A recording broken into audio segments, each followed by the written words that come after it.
अब मैं इरोडोव के एग्जैक्ट वाले क्वेश्चंस देता हूं और इरोडोव से ही मैच कराऊंगा, आंसर मैच कराऊंगा बुक से। लीजिए सर। अच्छा भाई, अगर आप ओरिजिनली क्रैक करके दिखाएं तब मजा आए। अब देखिए ये प्रॉब्लम जिसने करेक्ट कर दी, मतलब जो भी बच्चा, मतलब ऐसे बहुत बच्चे हैं जिनसे ये नहीं होती थी और वो टॉप 100 में लाए, तो जिसने करेक्ट कर दी तो उसका मीनिंग आप समझ सकते हैं। Let's see. हाँ, मतलब कुछ ऐसी सिचुएशन इस हर साल अच्छे बच्चे पूछते हैं इस क्वेश्चन को। क्वेश्चन सुन लीजिए। A system consists of 2 identical cubes. देखिए वो जो मैंने बना दिया था वो थोड़ा इसका वेरिएशन थी। A system consists of 2 identical cubes. Answer match होना चाहिए, बस मुझे उससे मतलब है। आपने जस्ट एक स्टेप अवे थे या 2 स्टेप अवे थे, उससे मैं हैप्पी नहीं होऊंगा। 2 identical cubes each of mass m, yeah, linked together by a compressed weightless spring of stiffness k। और ये ऑलरेडी कंप्रेस्ड है और एक धागा इधर से ऐसे बांधा हुआ है।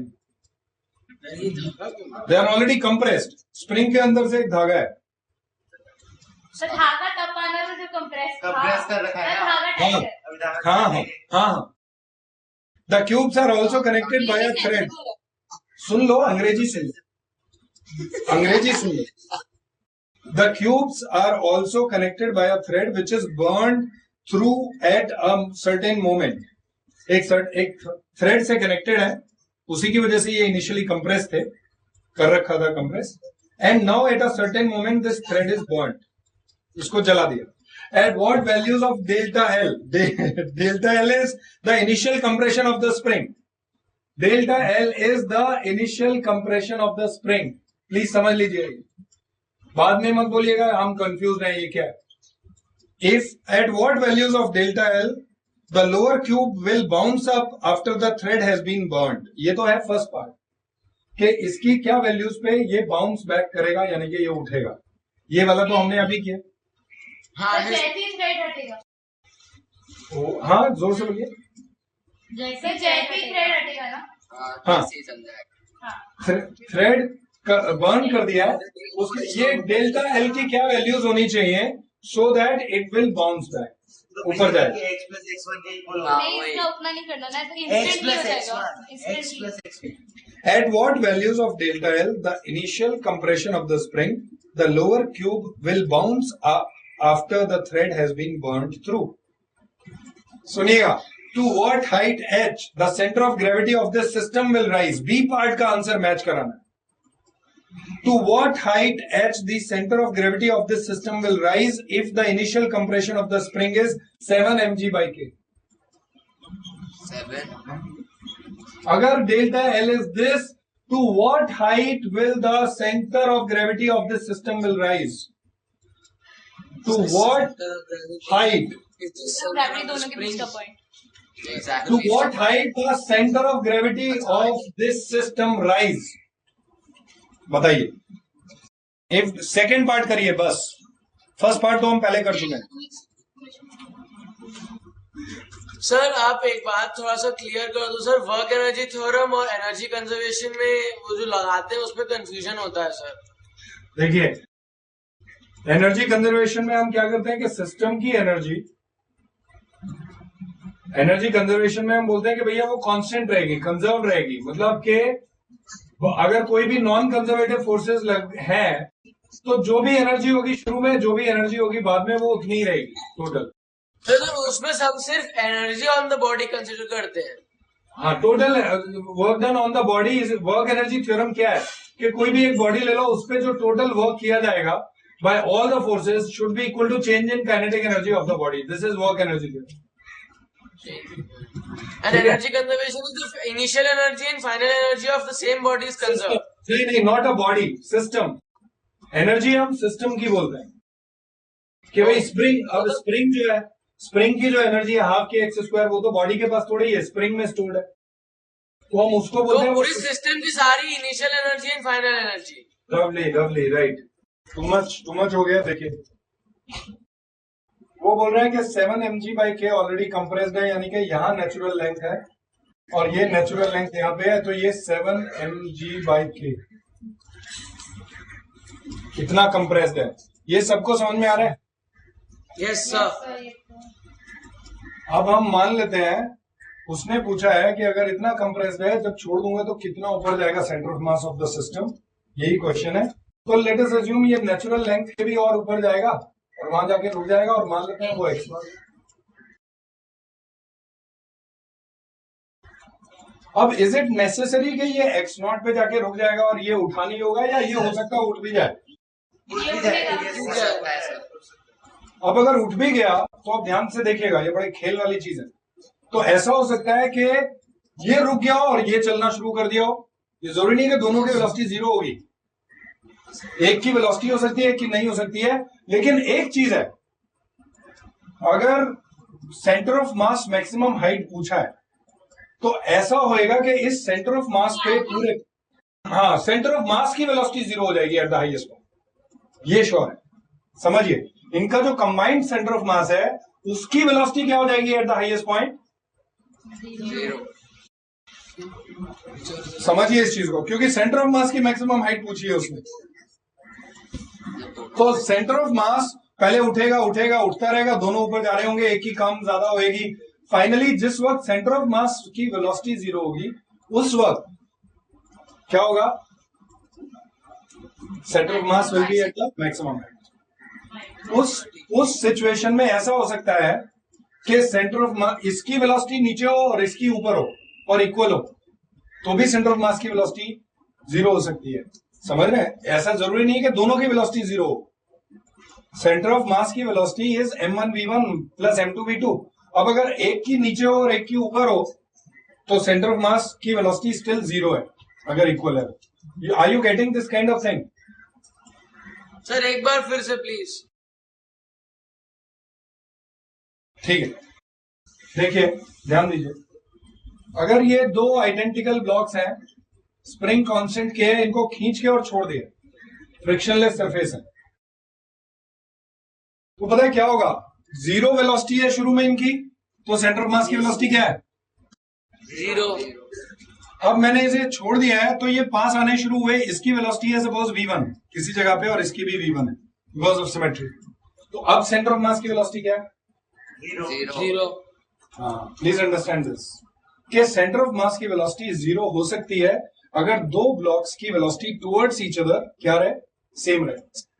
तो ऐसा भी हो सकता है कि जिस वक्त ये मैक्सिमम हाइट पे हो उस वक्त सेंटर ऑफ मास की जो कंबाइंड वेलोसिटी है वो जीरो हो जाए, लेकिन इन दोनों की इंडिविजुअल वेलोसिटीज एक दूसरे की तरफ हो।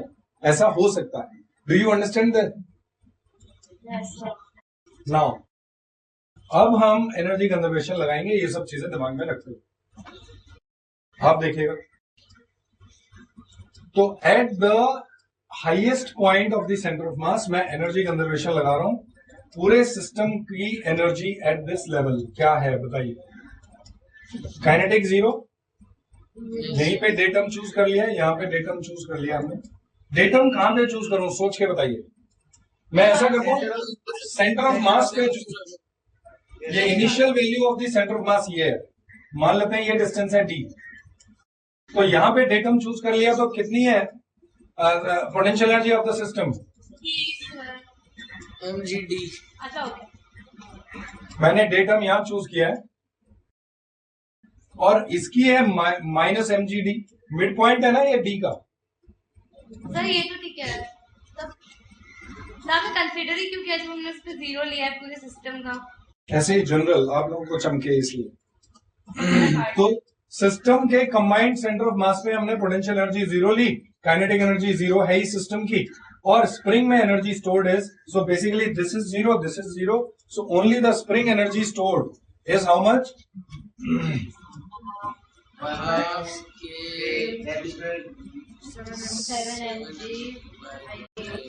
This is the total energy of the system initially.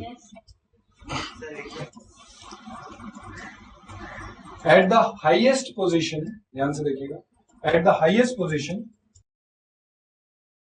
Centre of मास की कंबाइंड की वेलोसिटी क्या हो जाएगी? जीरो। सेंटर ऑफ मास की जीरो। अब ये अगर आपको याद हो, अभी थोड़ी देर पहले ही बताया कि अगर इसकी v1 है और इसकी v1 है, मास mm है, तो अब सेंटर ऑफ मास की वेलोसिटी तो जीरो है, तो अब इसकी काइनेटिक एनर्जी सिस्टम की half mv1 square plus half mv1 square है, या kinetic energy of the system I can say half 2m into vcm square. Can I say that? Velocity of central mass का square. Energy में इसकी individual kinetic energies का सम लिखूंगा, या मैं centre of मास के हिसाब से एनर्जी लिख सकता हूं हाफ m. सेंटर ऑफ मास के हिसाब से. सेंटर ऑफ मास के हिसाब से नहीं लिख सकता. देखिए हो जाएगी. जीरो है. सेंटर ऑफ मास की velocity zero. 2m is the total mass and velocity of center of mass is 0. वो तो आ रही है ये, और एक्चुअल में काइनेटिक एनर्जी है half m v1 square plus half m v1 square. तो tell me which one is right, ये या ये? Second one. So we can not write half m total mass into velocity of centre of mass. नहीं लिख सकते हैं. In fact I will tell you a theory. मैं बताऊंगा कि क्या लिख सकते हैं. अभी हम इसे कर लें नॉर्मल मेथड से. तो ये चीज चमकनी चाहिए कि जिस वक्त सेंटर ऑफ मास रुकेगा उस वक्त दोनों रुके नहीं है. हो सकता है दोनों की वेलोसिटीज हो, बट इतना श्योर है कि दोनों की वेलोसिटीज टुवर्ड्स ईच अदर होंगी और सेम होंगी. ये तो समझ में आ रहा है. Yes, sir. Are you getting this? Yes sir. बस वो खेल है. अब कर लेते हैं. तो भाई हाफ, अब बोलिए क्या क्या एनर्जी लिखूं. जब अब मैंने माना है ये वाली बॉडी ये गई है x नॉट ऊपर. अब दोनों बॉडीज को अलग अलग लेते हैं. देखिएगा ये वाली बॉडी कितना ऊपर गई है बताइए. एक्स कुछ नॉट. भी ले लो सर. 1 मिनट. मैं इसको पॉइंट ऑब्जेक्ट बना देता हूं, थोड़ा सा आपका वो कंफ्यूजन खत्म हो जाए. तो सेंटर ऑफ मास यहां पे था और ये कंप्रेस था इतना 7 mg/k. ये कंप्रेस था. अब ये यहां से मान लेते हैं ये गई x1 ऊपर और ये कितना ऊपर गई x2. Suppose are you getting what I am saying? Yes sir. X two नीचे वाले मास के हाइट.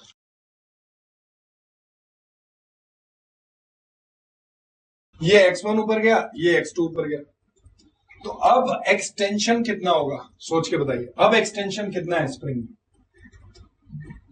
ये अपनी जगह से x1 ऊपर गया है, यहां से नेचुरल लेंथ के ऊपर x1 गया है. समझिए. नेचुरल लेंथ की. या रुकिए, नेचुरल लेंथ भूल जाइए. टोटल x1 मान लीजिए कि ये अपनी जगह से x1 ऊपर गया है और ये अपनी जगह से x2 ऊपर गया है. ऐसे ले रहे हैं हम. ठीक है. तो बताइए जरा कितना एक्सटेंशन है अब स्प्रिंग में? Minus x2. यस. सो x1 अगर सपोज इसमें कोई कंप्रेशन नहीं था सपोज, तो एक्सटेंशन होना चाहिए था x1 माइनस x2. यस अगर इसमें पहले से कोई कंप्रेशन नहीं था, एक को ऊपर x1 खींचता दूसरा नीचे से x2 ऊपर जाता, तो एक्सटेंशन होना चाहिए था x1 माइनस x2. लेकिन इसमें ऑलरेडी एक कंप्रेशन था पहले से. वो कितना था? 7 mg. 7 mg/k. तो माइनस 7 mg/k. ये कर सकता हूं या नहीं? सोच के बोलिए. Yes sir. And this will be the extension. This will be the extension in the spring when they have moved x1, x2. Do you understand this? यार ये क्वेश्चन थोड़ा सा एक्स्ट्राऑर्डिनरी सा है, तो थोड़ी सी पेशेंस, थोड़ी सी क्लैरिटी. आपको समझ में ना आए तो मुझे बता दीजिए, मैं रिपीट कर दूंगा. जहां तक आ रहा है वहां तक करते हैं, या ब्रेक ले लीजिए, उसमें डिस्कस कर लीजिए, फिर कर लेते हैं, या घर से कर लाइए. हाँ कृतिका बोलिए. एक बार प्लीज घर से सर, घर से एक बार ट्राई कर लेंगे सर. सर ब्रेक हाँ. में ट्राई करके प्लीज बता. एक मिनट कृतिका बोलिए. सर मेरे को एक चीज पूछनी है. जो आपने x1 जो लेंथ ली है ऑफ एक्सटेंशन, तो वो किस पॉइंट की लिए? जो सेंटर ऑफ मास है या जो m centre of mass of upper वाला m, वो अपनी जगह से x1 ऊपर गया. उस ऑब्जेक्ट के सेंटर अपने सेंटर ऑफ मास से यहाँ तक पहुंचा है ये सेंटर. मैं दोनों को पॉइंट ले रहा हूँ. तो सर हम लोग को निकालनी किसकी है? ब्लॉक के सेंटर ऑफ मास के पूरे सिस्टम के? पूरे सिस्टम के सेंटर ऑफ मास कितना ऊपर गया. अच्छा एक काम करिए, मुझे लग रहा है ये थोड़ा सा लेंथी हो रहा है and it needs a lot of thinking on your part. अगर मैं इसे सॉल्व कर भी दूंगा तो और आप लोग वेग रहे हैं तो कोई पॉइंट नहीं. हाँ तो मेरी नेक्स्ट क्लास में प्लीज सर. मेरी रिक्वेस्ट है इसको अटेम्प्ट करके आइए. चलो नेक्स्ट क्वेश्चन करते हैं.